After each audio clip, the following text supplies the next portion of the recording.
The twisted forms of the creatures writhed in the moonlight, their eyes glowing with an unholy hunger as they circled the McKenna family.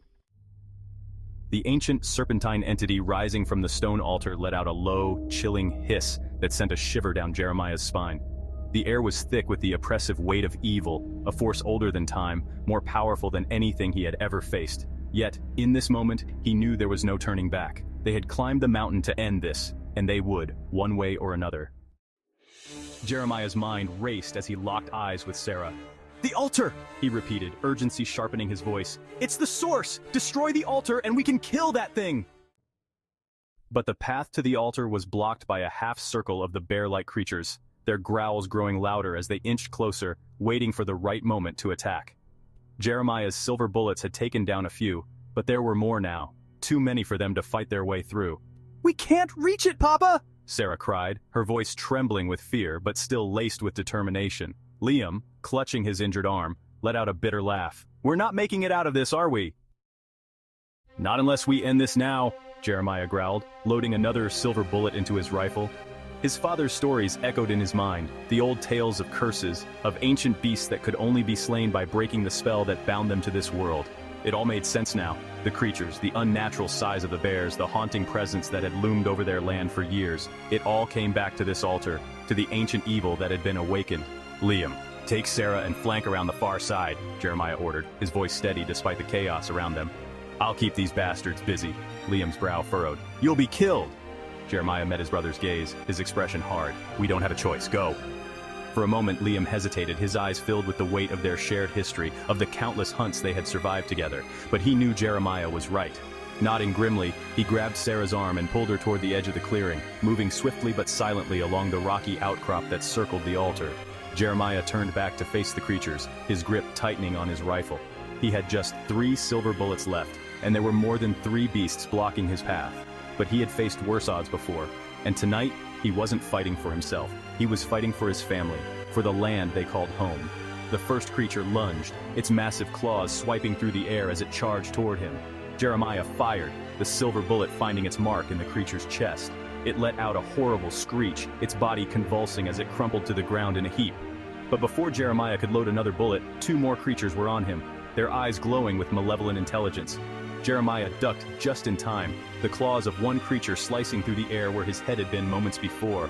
He swung his rifle like a club, slamming the butt into the creature's jaw with a sickening crack. The second beast snarled, lunging at him with terrifying speed, but Jeremiah was faster. He raised his rifle and fired, the silver bullet tearing through the creature's skull. But there was no time to celebrate. Another beast barreled toward him, its massive form crashing into him with the force of a freight train. The impact sent him sprawling to the ground, the wind knocked from his lungs. His rifle skittered across the rocky ground out of reach. Jeremiah struggled to rise, his vision swimming. The creature loomed over him, its hot breath steaming in the cold night air. But just as it was about to strike, a gunshot rang out. The beast's head snapped back, a silver bullet piercing its skull. The creature collapsed in a heap, and Jeremiah looked up to see Liam standing at the edge of the clearing, his rifle still smoking. "You didn't think I'd let you have all the fun, did you?" Liam called, a wry smile tugging at his lips despite the pain etched across his face. Jeremiah chuckled, rising to his feet, but the moment of levity was short-lived. The serpentine creature at the altar had fully risen now, its massive form coiling around the stone like a snake, its glowing eyes fixed on Jeremiah, and he felt the weight of its gaze, an ancient, malevolent intelligence that transcended the bounds of time. It was no longer content to wait, the creature was coming for them. "We need to destroy that altar," Jeremiah growled, grabbing his rifle and loading the last silver bullet. "Now!"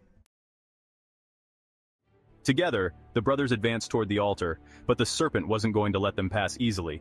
Its long, sinuous body lashed out, moving with a speed that seemed impossible for something so large. Jeremiah barely had time to react, diving to the side as the creature's massive tail slammed into the ground where he had stood. Liam fired at the beast, but the bullet seemed to bounce off its thick, scaly hide. "Normal bullets won't hurt it!" Liam shouted, frustration and fear creeping into his voice. "We need to get to the altar," Jeremiah replied, his mind racing. He glanced over at Sarah, who had circled around to the far side of the clearing. She was close, closer than any of them. "Sarah, the dynamite!" Sarah's eyes widened in realization. She reached into her pack and pulled out a small bundle of dynamite, her hands trembling as she lit the fuse. She threw it with all her might, the bundle sailing through the air toward the altar.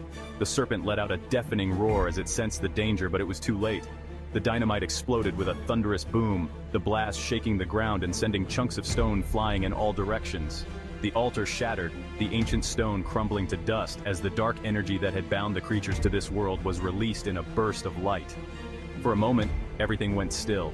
The serpent let out a terrible screech, its massive body thrashing wildly as the light consumed it. The bear-like creatures let out pitiful howls, their twisted forms collapsing to the ground as the curse that had sustained them was broken.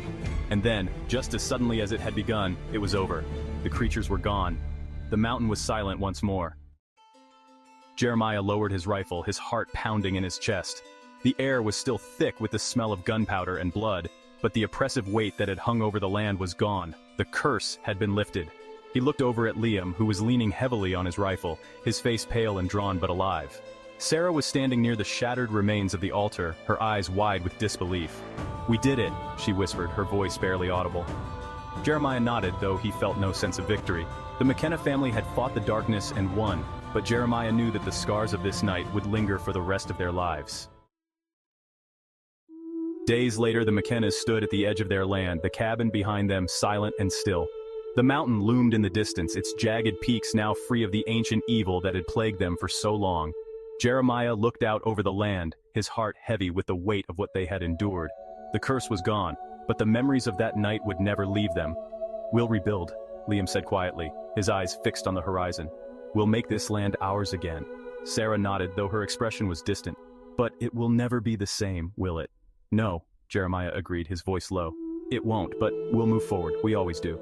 The family stood together in silence, the weight of their shared experience binding them closer than ever before. They had faced an ancient evil and survived. And though the land would never be the same, they had won their freedom.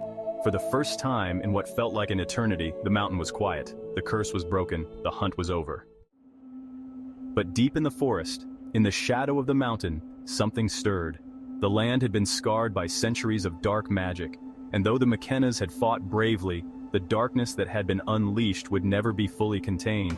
There would always be shadows in the woods, there would always be something waiting in the dark. The McKennas had survived this hunt. But somewhere, deep in the heart of the forest, the next hunt was already beginning. The end.